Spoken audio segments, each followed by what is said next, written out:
never matatapos ang paghatid namin ng saya at papremyo dito sa pinakamasayang family game show sa buong mundo, ang Family Feud.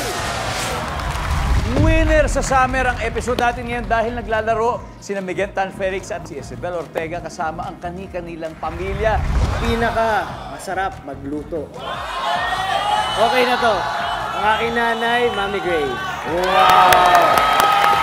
Pag aalis ng bahay ang anak na teenager, madalas na reminder or paalala ng magulang. Dala ka ng baon?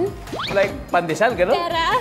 Pinaka-talented at pinaka-charming na mga batang celebrities ang maglalaro ngayon. Name a place o lugar na laging maraming tao. Sa bahay po. Ilang bahay ang bibili mo sa 1 million? Madami po, madami. Ay, isa lang. Akala ko dollars kasi. Mga produkto po ng one of the most successful collegiate volleyball programs sa bansa ang maglalaro ngayon.